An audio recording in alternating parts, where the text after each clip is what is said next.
번째 시간은 산업 이전에 따른 환경 문제에 대해서 보도록 하겠습니다. 말 그대로 산업이 다른 곳으로 이동을 하는데 그에 따라서 환경 문제가 많이 발생하는데 그 환경 문제에 대해서 알아보는 단원이 되겠습니다. 확대해서 좀 보도록 할게요.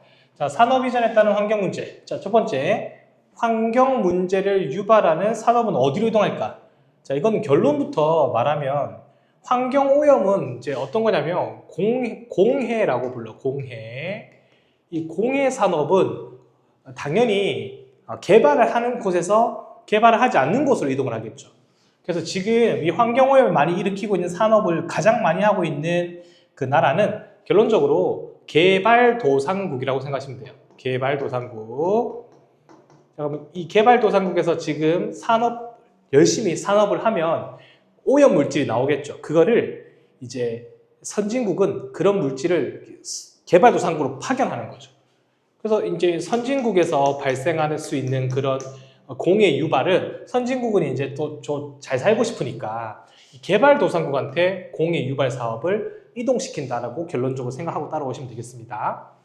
자, 자원 소비 증가에 따른 환경 문제가 나와 있네요. 자, 산업혁명과 기술혁신. 자, 이 산업혁명은 18세기 영국에서 시작됐어요. 그렇죠? 우리 이미 배워서 역사에서 배워서 알고 있고 이제는 기계로 물건을 만드는 시대가 된 거죠. 대량 생산이 되고 농업에서 뭘로 바뀐 세대다? 공업으로 바뀐 세대를 보고 뭐라 부른다? 산업혁명이라고 부릅니다. 자, 그러면서 사람들이 아주 잘 살게 되었죠. 물질적으로 풍요를 누리게 됐어요. 인구가 증가했고 그에 따라서 대량 생산이 되죠. 대량 생산이 되면 사람들이 소비하는 것도 인구가 많아지니까 소비도 당연히 증가가 되겠죠. 자, 그러면서 쓰고 나온 폐기물이 증가하고 각종 환경오염이 발생하기 시작합니다. 환경오염이라면 크게 이제 뭐 도시 문제가 되겠죠. 도시에 뭐 인구가 많으면 인구 문제, 그 다음에 환경이 오염되면 환경오염 문제, 그 다음에 나중에는 이제 교통 문제까지 발생하겠죠. 이런 것들이 대표적인 도시 문제가 되겠고, 자, 도시화를 보면 교통량이 증가하고 그 다음에 폐기물 및 생활하수 등 오염물질이 대량 방출되면서 환경오염이 심해진다라고 되어 있습니다. 도시화는 이미 앞에서 배웠어요. 도시가 아닌 곳이 도시로 바뀌는 현상이 도시화라고 불렀거든요. 밑에 2번 가서 보시면 도시의 인구가 증가하고 그 결과 도시의 생활 양식이 확대되는 현상을 보고 뭐라 부른다? 도시화라고 부른다. 통상 무슨 화가 동시에 발생한다. 산업화와 도시화가 동시에 발생한다라고 생각하시면 되겠죠. 자, 그러면 이 산업화에 따라서 환경오염 물질이 발생하는데 대표적인 지역을 교과서에서는 어떻게 보고 있는지 보도록 하겠습니다. 다 외울 수는 없고 이게 전부 다 20세기에 무슨 재해에 따른 피해다, 산업재해에 따른 피해다. 이걸 알고 넘어가시면 되겠죠. 자, 뭐 대표적으로 원자력 발전소가 폭발한 우크라이나의 체르노빌 발전소가 있었죠. 아주 유명한 발전소였습니다. 터져서 지금도 아주 폐허의 땅으로 바뀌어버린 곳이고요. 자, 러시아, 방글라데시, 인도네시아, 아르헨티나, 그 다음에 인도네시아, 잠비아, 가나, 나이지리아. 특히 나이지리아는 석유가 있음에도 불구하고 그 석유를 잘 활용하지 못하고 있고 또 환경오염이 많이 발생하는 바람에 아직 그 개발도상국에서 선진국화가 되지 못하고 있는 그런 실정이죠.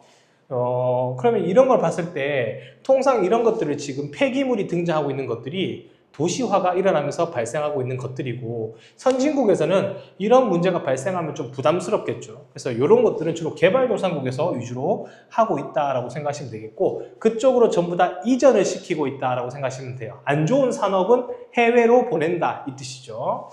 자, 그러면 2번을 바로 가볼게요. 공해 유발 산업의 이전이라고 되어 있습니다. 자, 아까도 이야기했지만 공해라는 것은 환경적으로 피해를 주는 거라고 생각하시면 됩니다. 아셨죠? 자, 그러면 어떤 건지 봅시다.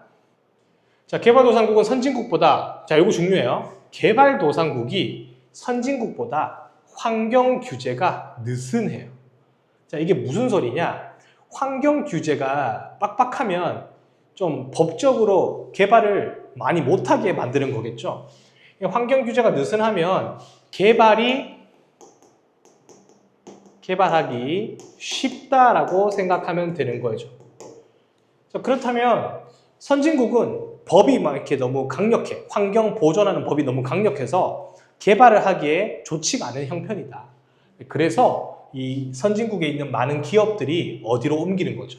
선진국은 최신 설비를 자국 내 유지하고, 자, 최신 기술 설비는 선진국에 유지하고, 환경 오염을 유발시키는 오래된 제조업, 무슨 업? 제조업. 이런 것들만 어디로 이동시키고 있다. 개발도상국으로 이전시키고 있다. 이렇게 생각하시면 돼요. 예를 들어서 여기 왼쪽 밑에 공해 유발 공장의 이전이라고 되어 있죠. 자, 철거 중인 성면 함유 지붕이라고 되어 있어요. 이 성면이라고 하는 과거에 많이 썼던 지붕 슬래트라고 부르는 그런 것들이 있는데, 그런 것들이 일금 발암 물질을 많이 만든다는 거죠. 그래서 우리나라에서도 성면을 만드는 회사들이 있었는데, 그 회사들이 성면을 만들지 않고 해외로 다 성면을 이전시켰다라고 생각하시면 되는 거예요. 자, 그래서 선진국들은 이렇게 자국의 위험이 될 수 있는 산업들을 다 어디로 보내고 있다? 개발도상국으로 보내고 있다. 하지만 그 이유는 개발도상국의 환경 규제가 선진국보다는 좀 느슨하기 때문이다. 이렇게 생각하시면 되겠죠. 자, 전자쓰레기의 이전이라고 되어 있습니다. 전자쓰레기는 어떤 거냐? 전자제품 다 쓰고 폐기하잖아요. 그 폐기물을 의미합니다. 전자제품. 자, 그런데 이 전자제품도 선진국에서 폐기한 것을 개발도상국에서 수입을 한다고 생각하시면 좋아요. 기술이 발달할수록 전자제품의 사용 주기가 굉장히 짧아지고 있다. 지금 신형 핸드폰 같은 거 다 2년에 한 번씩, 아니지, 1년에 한 번씩 다 신제품이 나오잖아. 사용주기가 짧아진다는 것은 무슨 제품이 등장한다는 뜻이죠. 신제품이 엄청 빨리빨리 등장하고 있다는 거죠. 그러면 내 거를 버리고 새로 사야 되니까 그 버리는 쓰레기들이 바로 전자쓰레기라는 거예요. 자, 선진국은 규제가 느슨하죠. 규제가 느슨한 어디로? 개발도상국으로 전자쓰레기를 이전시키고 있다라고 되어 있어요. 전자쓰레기가 그냥 전자제품의 폐기물인데, 그러면 개발도상국은 그 폐기물을 받아가지고 도대체 뭘 하길래 그런 걸 받아들이고 있는가? 이렇게 생각하면 편해. 이 전자쓰레기 폐기물, 전자폐기물에는 아주 소량의 금이 이제 있어요. 그 금을 이제 다 캐가지고 이제 새로운 금괴를 만들어서 수출하겠다는 그런 의미라고 생각하시면 되겠죠. 이런 것들을 보고 무슨 광산이라고 부르냐면 도시광산이라고 불러요. 핸드폰에 뭐 조금의 금이 있다 이거죠. 그걸 빼내고 나머지는 버려야 되는데, 그러면 그 금이 조금밖에 없는데 나머지 버리는 것들은 자기 개발도상국 나라에서 버려야 되니까 환경오염이 많이 심하겠죠. 그럼 이 전자쓰레기는 도대체 주로 어디에서 어디로 이동한다? 선진국에서 개발도상국으로 이동한다 이렇게 생각하시면 되겠죠. 자, 여기 잠깐 볼까요? 네, 여기 보시면 전자쓰레기 발생량 상위 국가라고 나와 있습니다. 전자쓰레기가 발생하는 국가는 미국, 그 다음에 뭐 중국, 여기 보면 호주, 일부 유럽 국가들이 많이 발생시키고 있는데, 화살표를 보면 주요 무슨 경로죠? 이동 경로예요. 주요 이동 경로를 보시면 거의 어디로 가고 있죠? 베트남의 동남아시아, 인도, 파키스탄, 이집트 이런 지역으로 가고 있죠. 그래서 결론은 전자쓰레기 같은 것도 선진국에서 어디로 이동하고 있구나. 개발도상국으로 이동하고 있구나. 요게 포인트입니다. 요것만 잘 기억하시면 아무런 문제가 없어요. 아셨죠? 전자쓰레기 만나봤고요. 자, 이제 마지막 농업의 이전입니다. 자, 농업의 이전도 일어나고 있는데 과연 지역 환경에 어떤 영향을 미칠까라고 되어 있습니다. 자, 농장과 농업 기술의 이전이라고 되어 있는데, 자, 농업의 이전은 이동시킨다는 거예요, 기술을. 선진국의 농장을 임금과 땅값이 저렴한 어디로 보내고 있다? 개발도상국으로 이전시키고 있다라고 생각하시면 됩니다. 농사를 유럽에서 지을 수도 있지만 유럽에 있는 사람들이 기술력을 그대로 개발도상국으로 이동시켜서 농사를 지으면 값이 저렴하게 농사를 지을 수 있다는 뜻이에요. 자, 우리 앞에서 배웠던 대표적인 농사 방식이 플랜테이션 농사 방식이었고, 플랜테이션은 주로 열대기후예요. 맞죠?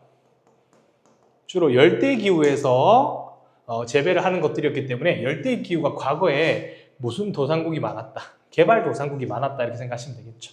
그래서 이런 경우가 증가되고 있고, 개발도상국의 대규모 농장에서 주로 과일, 식량, 기호작물, 축산물, 화초류가 재배되고 있는데, 이런 것들이 다 무슨 테이션이다? 플랜테이션이다 이렇게 생각하시면 됩니다. 그래서 플랜테이션에서 대표적으로 선진국의 농업 기술을 바탕으로 개발도상국에 뭘 이용하는 거죠? 노동력을 이용하는 거라고 생각하시면 되겠습니다. 그래서 요즘은 이런 기호작물을 많이 재배하고 있다고 생각하시면 되겠죠. 내용을 잠깐 볼까요? 플랜테이션 농업, 유럽의 여러 국가에서 16세기, 17세기 식민지의 농업 개척 과정에서 중요한 거, 첫 번째 1번 원주민의 저렴한 노동력, 두 번째 선진국의 자본과 기술, 자 그리고 세 번째를 더 한다면 무슨 기후? 열대 기후가 되는 겁니다. 여기서 재배되는 것들이 거의 대부분 플랜테이션 농업인데 이 친구들은 기호품과 공업 원료를 단일 경작하는, 그러니까 하나에 집중을 하는 거야. 뭐 커피 집중, 뭐 카카오 집중 이런 거죠. 그래서 기업적인 농업 방식을 사용하게 되었는데 이게 바로 플랜테이션이고, 최근에는 단일 재배에서 오는 가격 불안정, 흉작 등 피해를 줄이기 위해서 여러 작물을 만들려고 하고 있는 모양도 뚜렷하게 일어나고 있다, 이렇게 생각하시면 되겠습니다. 플랜테이션이 대표적인 농업의 이전이었고요. 자, 그럼 농업 이전의 영향을 보시면 어떻게 될까요? 자, 유럽의 기술이 아프리카나 아메리카로 전파되어서 농사를 짓는다면 그 지역의 경제 발전에는 도움이 되겠죠. 그 지역 경제는 당연히 무슨 도상국에 도움이 된다는 거야? 개발도상국에 도움이 된다는 뜻이 되겠고, 대신 단점도 있어요. 토양의 황폐화와 관계용수의 남용, 관계용수는 이제 물, 뭐 호수 같은 게 되겠죠. 저수지나 그런 것들이 이제 너무 많이 쓰이기 때문에 결국은 물이 부족해지는 경우도 발생하더라.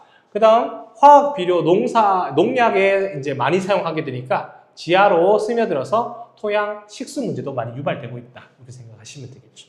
결국 농사를 지으려면 땅을 다 베고 갈아엎어야 되기 때문에 환경오염이 일어날 수밖에 없는 상황이다, 이렇게 생각하시면 되겠네요. 자, 우리 방송에서 찾은 사례 보시면 팜유라고 되어 있습니다. 팜유는 이제 기름이죠. 팜나무에서 열매에서 만들어지는 식물성 기름인데, 이걸 많이 생산하다 보니까 열대우림이 굉장히 많이 파괴되고 있기 때문에 말레이시아의 오랑우탄 친구들의 개체 수가 상당히 줄고 있다라고 생각하시면 되겠고, 두 번째, 지구 산소의 5분의 1을 담당하는 아마존 열대우림. 아마존 열대우림은 거의 다 아시죠? 브라질에 있습니다. 이 브라질에서 목축업을 하기 위해서 엄청나게 나무를 베어가고 있다는 뜻입니다. 그래서 목초지가 파괴되면서 열대우림이 굉장히 파괴되고 있다, 이렇게 생각하시면 되겠죠. 자기들 나름대로는 동남아시아랑 이런 브라질에서는 개발을 해야 되기 때문에 이 개발을 하기 위해서 어쩔 수 없이 환경이 파괴되고 있다라고 이야기하고 있는 그런 내용이 되겠습니다. 자, 그 다음은, 자, 여기 이제 중요한데 케냐의 이제 장미 이야기인데요. 뒤에서 이걸로 잠깐 볼까요? 네, 이거 보시면 끝납니다. 자, 케냐의 장미 배경, 재배 배경입니다. 자, 과거에는 대부분의 장미가 네덜란드에서 재배가 됐어요.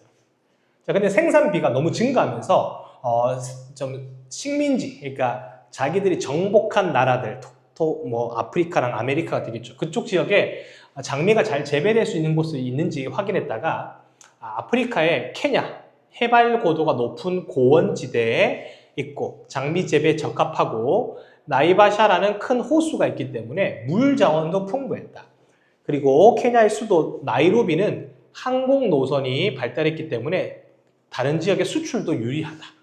그래서 케냐에서는 관광, 커피, 1번이 관광, 2번이 커피, 3번이 장미 수출 되겠죠. 그래서 아주 높은 외화 수입을 올리고 있고 장미 재배로 인해서 10,000명의 일자리 고용 효과도 있다라고 정리를 하고 있습니다. 이 케냐 딱 좋아 보이죠? 장미 재배하고 일자리도 많고 외화 수입도 좋고 좋아 보이는데 단점이 있겠죠. 그런 단점이 어떤 건지 한번 보도록 하겠습니다.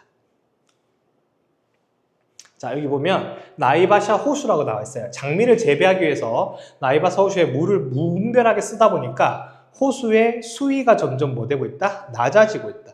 호수의 수위가 낮아지는 것은 물이 부족하다는 거죠. 그렇죠? 물이 부족해지고 있다는 거고, 또한 아까도 이야기했던 비료와 농약을 많이 쓰면서 환경 오염이 되고 생태계가 파괴되고 있다, 이렇게 생각하시면 되겠죠. 그럼 결론은 뭔가? 이런 농업이 이전된 나라에 물질적인 풍요가 잠시 있을 수 있지만 환경 오염이 되는 그런 부작용도 발생하고 있다, 이렇게 생각하시면 되겠습니다. 자, 이번 파트가 이런 환경 오염을 유발하는 이런 산업 이전이 있는 거죠. 산업 이전은 선진국에서 개발도상국으로 주로 일어나고 있는데 어떤 것들이 일어나고 있다? 이런 공해 유발이나 전자쓰레기나 아니면 우리가 마지막에 봤던 이런 농업 이전에 따른 문제점이 발생하고 있다라고 생각하시면 되겠습니다. 네, 여기까지가 10-2단원 정리 파트였고 여기 보이는 186쪽부터 187쪽까지 이제 문제를 풀고 채점하시고 이제 목요일날 테스트를 준비해 주시면 되겠습니다. 수고 많으셨습니다. 안녕.